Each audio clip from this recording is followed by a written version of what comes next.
just a YouTube channel where you talking about, hey women, here, this is what you need for Friday nights when you going out. Look at this thing I found. This, and so vendors might start sending you their products. They want their products on your YouTube channel for you to review.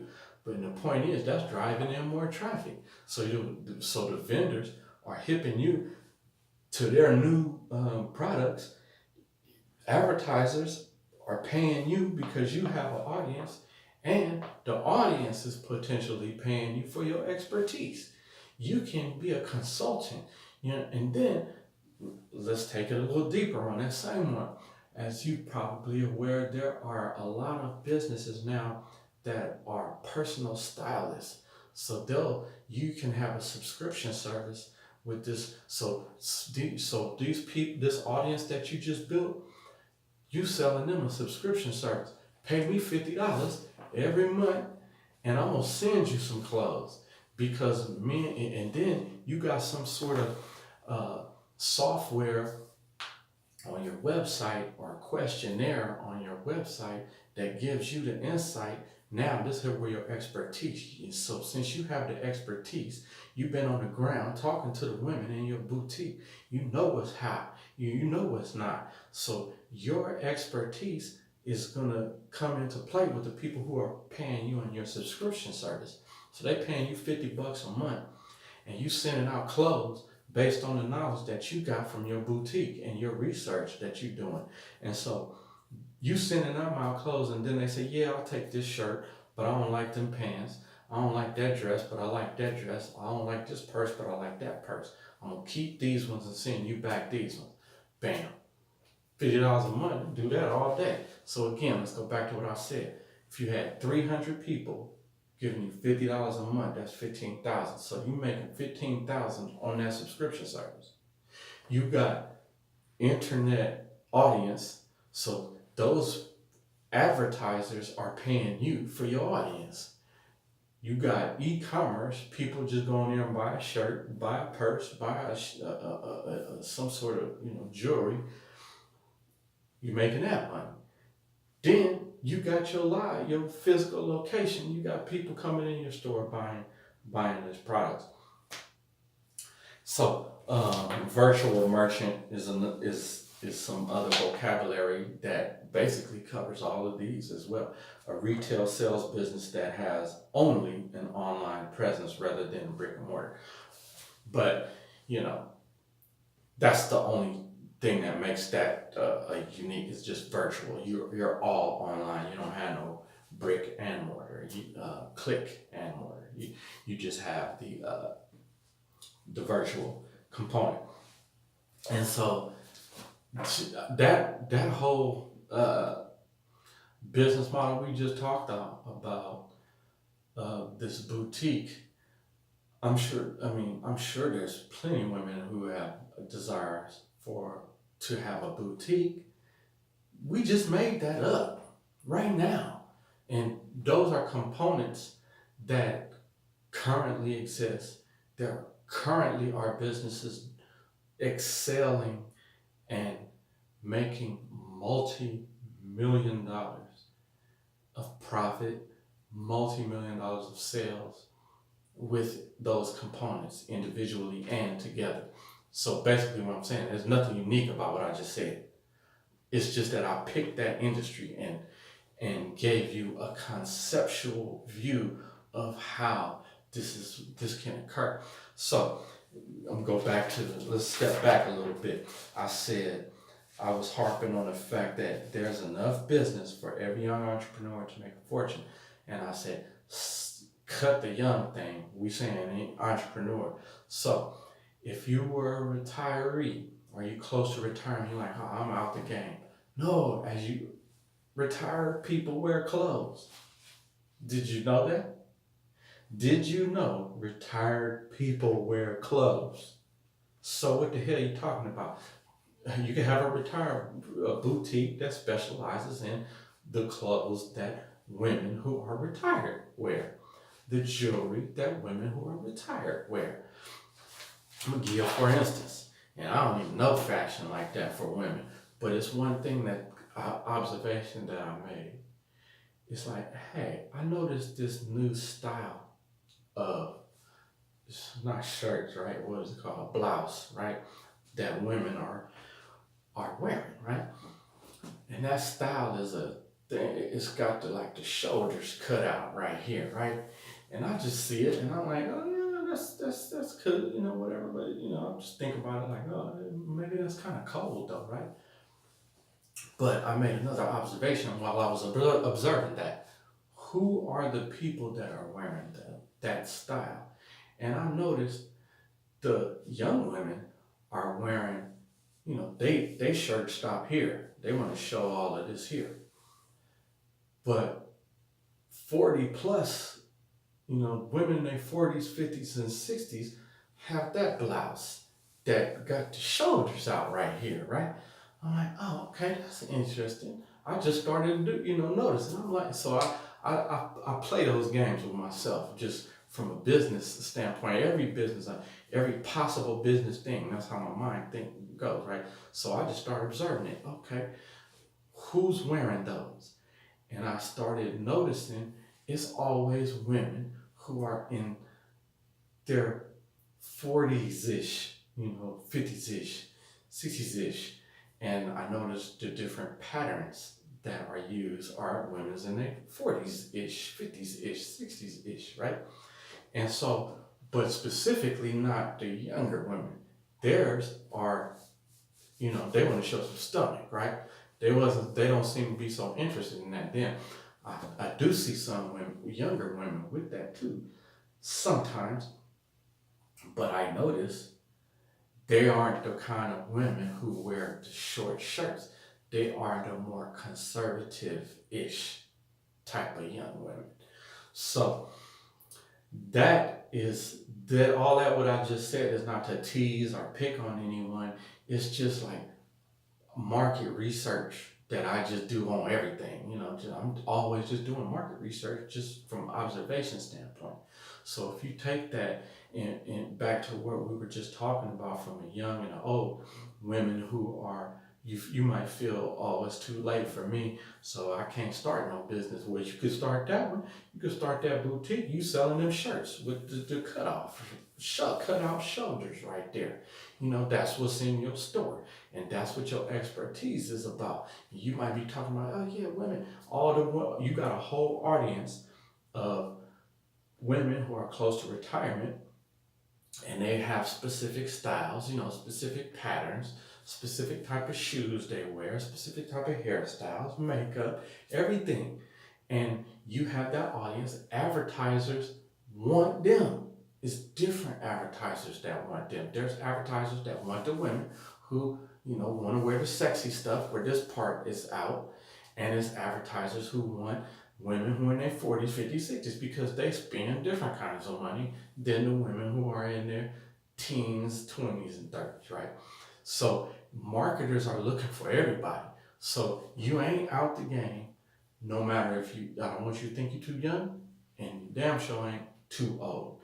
So that business model that we've been discussing of the boutique works for both of y'all. It works for women's clothes, men's clothes, uh, young men, old men, everybody. I'm gonna wrap this up. Examples of online marketing methods. Now, this is specifically online. On another video, we're going to cover different types of marketing. Period. Right? But this is just specifically online marketing. So, examples: article marketing. What does that mean? That means you write articles on your topic, and embedded within the article is some form of a marketing. You're telling people where you are, and it might just be at the bottom, but also it's identifying your expertise. It's giving people a reason to come to you. Back to our model, our business model that we were talking about. Your expertise is in women's fashion, and you have developed that audience. Well, you also going to need to write articles. And in part of writing those articles builds your expertise. And they know you as the expert who deals with women's clothing, fashion to look, nice for women who are in their 40s and 50s, but they still got it and they still want to be, in it to win it. They still out there doing things, having fun, enjoying life. You don't have to, they're not out to pasture. And so you writing articles on that, that makes you the expert. And people come to see the expert, they're gonna come to hear you check your website and your YouTube. Again, that's funneling back over here where the advertising to your content. So understand that all of this works together. There's really not a one way. It's all these ways is what you're gonna use. Um, Autoresponder email systems.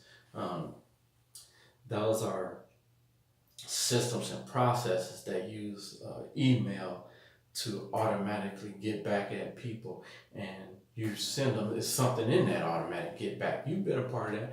Oh yeah, thank you for inquiring about X. Here is a download of this thing, right? And they download that, and then I spent thousands of dollars with different service providers and different business vendors based on that. I clicked on something that I was researching. I said, oh, they do this here? Let me click here. And then later on, they send me an email. Oh, thanks for getting at us. Here's this free thing. And when they give you that free thing, it's going to guide you to the money thing. And then it's going to guide you there by showing you, here's a problem you got. Here's a solution I got. And all you got to do is give me this little bit and your problem is solved. In a nutshell, that's what they're doing. And that's what they're doing. That's what you're going to do. And you're not tricking nobody. It's for real. If you really provide that service, then they really need you. They need you. Not only do they need your service, they need you to find them and give it to them. So, all right, I don't want to talk too much longer. I'm going to run through these. Pick out some of the good ones I like. Google AdWords, it's that pay-per-click advertising, opt-in email lists, and that's partial what I was just describing there. Paid advertisings, point of purchase upsells. So basically, hey, you bought this little thing, you need this thing to go with it, just like I said. So say somebody clicks on that business we were talking about, the clothing, the purse, the dress, the jewelry business. So they bought this purse. And remember them little extras that your expertise identify that needs to go for that little purse for the women who you about to go out on Friday with your girls, but you're taking your little purse. Well, look at this little thing that can go in the purse to hold all your little doodads that women have that they need, right? Well, you need to buy that. We'll sell you that for another $10. You get that, you just add that on, right? At first, you was only gonna spend $20, or let's say $100 on the purse, but now you done bought the $20 item to go with the purse, and then you done bought. They done showed you, oh, and if you got that, what about this little makeup holder, right? Bam! You say, oh, and it's a clean one, not a piece of plastic junk that your makeup came in, right? This is a makeup holder that's legit. It's bedazzled. It look fat, right? It's got all the gizmos on it. You can hit this button and a mirror pop up or something like that, right? And so you're like, ooh, I can spend $20 on this, and then every time I get some new makeup, I can take that shit out of there and put it in my nice makeup thing. So yeah, I pay extra $20 for that. So instead of you making $100 on that purse, you just made $140 right there. That's that concept. Doing press releases, search engine optimization. We're gonna have to talk about that separately on a whole other time, but that's another must do, right? Social media, obviously, your business has to have all social media platforms. Yo-Yo's boutique has to have Instagram, Facebook, YouTube, Pinterest, and the list goes on. And if another one comes out, you need to be on it. Black enough, all that, you need to be on it. So testimonials, big that's going to help you a lot as well. And and webinars and teleseminars help explain your services and your products, and those are going to help drive all of these drive traffic and drive business to you. And another thing I want to mention is the click funnels, and these are all ways, and these are just different terms, and some of them describe the same thing, and some of these same things are parts of these different keywords. And these business models, they're all components that work together. So the list, I'm gonna have to make a list. I made a list of of the digital tools that you'll be needing, and I even include things like Microsoft Word, Microsoft Office, Excel, all of these things as part of that, because your business is, you got to think of yourself as just as big as any of the big guys, because you're going to be competing with them, and you can compete with them, and you can beat them at their own game, because it's your game now. You in the game with them. But I really want you to understand that it don't matter how big they are. It's enough out here for you to eat. And it's enough out here for you to eat big at whatever little niche you are. Because remember, you don't have to be Macy's. You don't need every department. You don't need all these brands. That's where I want you to understand that you have a competitive advantage, because you don't need to be them. That's what used to be. It used to be where you go to these big malls. The big malls are shutting down. So I want you to realize, you actually right now you're in a position that they might even envy. They wish they could be you.